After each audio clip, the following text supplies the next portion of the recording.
রুদ্রাক্ষ একটি পবিত্র বীজ, যা সাধারণত হিন্দু ধর্মে অত্যন্ত গুরুত্বপূর্ণ।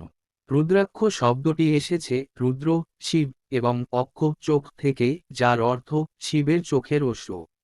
রুদ্রাক্ষের বিভিন্ন প্রকার রয়েছে, যা তাদের মুখ বা মুখমণ্ডল অনুযায়ী পরিচিত। প্রতিটি রুদ্রাক্ষের বিশেষ ধর্মীয় এবং আধ্যাত্মিক গুরুত্ব রয়েছে। রুদ্রাক্ষ সাধারণত মালা হিসেবে পরিধান করা হয় এবং বিশ্বাস করা হয় যে এটি মানসিক শান্তি, স্বাস্থ্য ও সম্পদ প্রদান করে।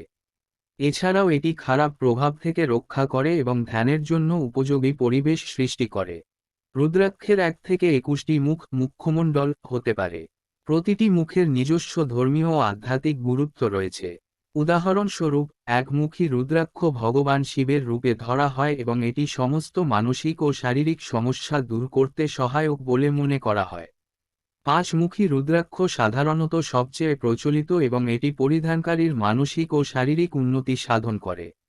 রুদ্রাক্ষ সাধারণত ভারত, নেপাল, ইন্দোনেশিয়া এবং মালয়েশিয়ার কিছু অংশে পাওয়া যায়। নেপালি রুদ্রাক্ষ বিশেষভাবে উচ্চমানের বলে বিবেচিত হয় এবং এটি বাজারে খুবই জনপ্রিয়। রুদ্রাক্ষ পরিধানকারীর হৃৎপিণ্ড, রক্তচাপ এবং স্নায়ুতন্ত্রকে উন্নত করতে সাহায্য করতে পারে। এটি মানসিক চাপ এবং উদ্বেগ কমাতে সহায়ক বলে বিশ্বাস করা হয়। রুদ্রাক্ষকে শক্তির উৎস হিসেবে বিবেচনা করা হয় এবং এটি পরিধানকারীর চারপাশে একটি শক্তিশালী প্রতিরক্ষা বলয় তৈরি করে। এটি ধ্যান এবং আধ্যাত্মিক অনুশীলনের সময় মনোযোগ বৃদ্ধি করতে সহায়ক।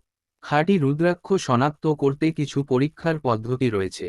উদাহরণস্বরূপ, রুদ্রাক্ষটি পানিতে রাখলে এটি ডুবে যাবে যদি এটি খাঁটি হয় এবং এর উপর সূচ ফোটালে সাধারণত কোনো প্রভাব দেখা যায় না।